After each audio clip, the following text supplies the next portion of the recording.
I've been active for more than 60 years now as a student leader and as a leader in other capacities. Therefore, I've been following, and I never saw Gromyko coming here. He was the foreign minister for a long time. He never came. Oh. The other leaders, Kosygin, never came. But you have come, so we welcome you here.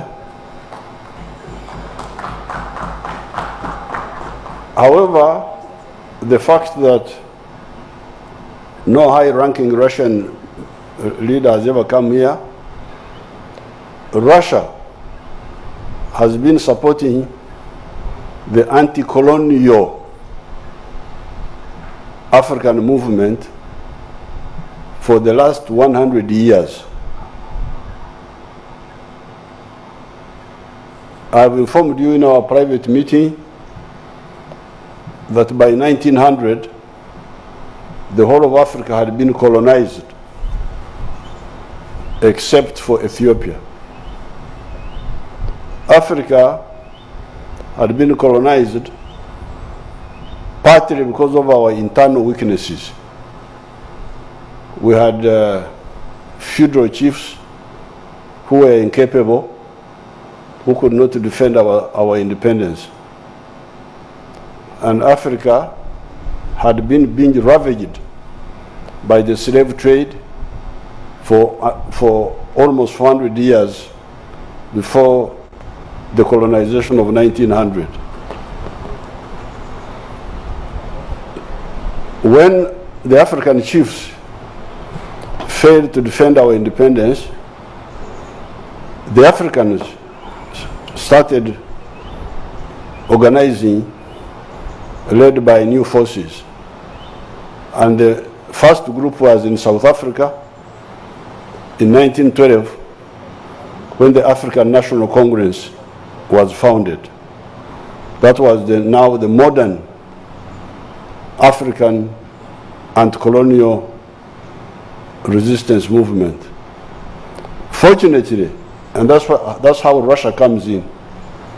In 1917, a new force took over Russia. These were the Bolsheviks. I don't know what problems you have with the Bolsheviks, whether you like them or you don't, but for us, we appreciate them because they supported us. They started supporting our anti-colonial struggle. And that is our relationship with Russia. Russia, so the Soviet Union, supporting the anti-colonial movement in Africa. Then in 1949, we were also lucky to have a new force, the communists, taking over China, the big country of China. And again, they supported us. Then we had some other socialist countries, Cuba and so on. So therefore, whenever issues come up, and some people want us to take positions against Russia, we say, but you people, these people have been with us for the last 100 years. How can we be automatically against them? We have even forgiven our former enemies, the colonialists, the ones who had colonized us, the ones who had actually taken slaves from here and did bad things. We are forgiving them and we are working with them. How can we be against somebody who has never harmed us and who instead helped us?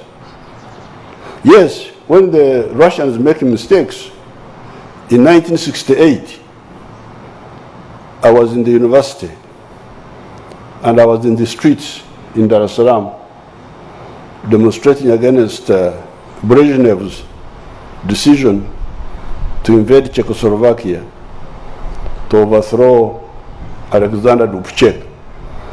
So, if Russia makes mistakes, then we tell them, like we did in 1968.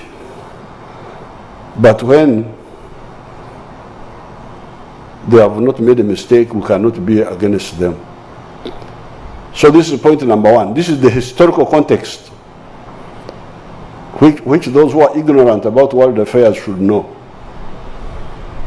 Because there seems to be a lot of ignorance in world affairs. People have very limited understanding of philosophy, of strategy, which we don't accept. For us, we have got our clear position as part of the African liberation movement. We know who is who and who is doing what and why, and we know where we stand. Coming to today, we have got a lot of potential. Well, of course, we have been working with Russia and with the Soviet Union before, especially in the areas of security. Our first Air Force was trained by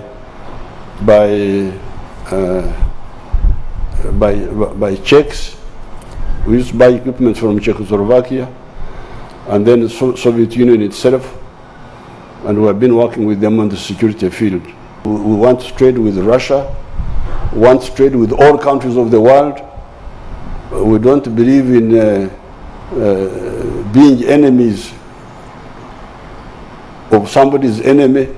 No, we want to make our own enemies, not fight other people's enemies.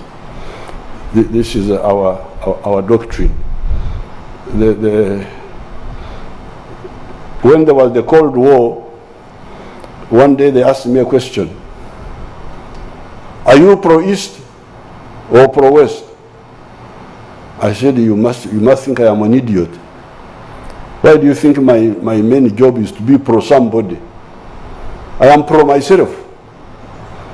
And I deal with all other people according to how they relate with my own interests. These people think we are stupid. Such a question is an idiotic question. It's not my job to be pro-East or pro-West. I am pro myself. And I deal with people according to how they relate with me. So this idea of rivalry is really something we are going to have to discuss with it's not part of our liberation movement strategy. No. The African liberation movement. Otherwise, we should be quarreling with those who colonized, who took slaves from here. We should be having quarrels with them. Why did you take slaves? Why did you colonize us? We should be having enmity. But we forgot about that, and we are moving forward. Why? Because we want win-win cooperation in the world. First, you've talked a lot about friendship between Uganda and Russia. What are the aims of further cooperation between the two countries? And also you've mentioned that back in the Cold War times, they ask you a question whether you are a pro-West or pro-East, and we know your answer. But unfortunately, today, this question is also often asked, as we see the West is basically trying to put pressure on all the countries, trying to work together with Moscow and actually openly sanctioning Russia's partners. As a country openly declaring that Moscow is a friend, does Uganda feel this pressure? And ahead of Mr. Lavrov's visit here, did anyone maybe approach you asking, for example, not to take pictures with Mr. Minister like we've seen in Egypt, for example? Thank you so much.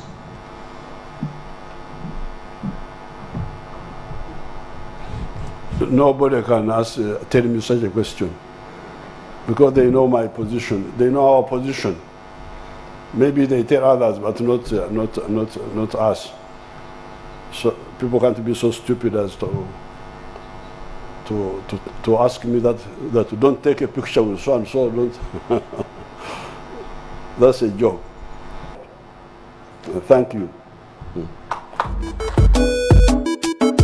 I'm a king, yes, I'm a king. I'm a king.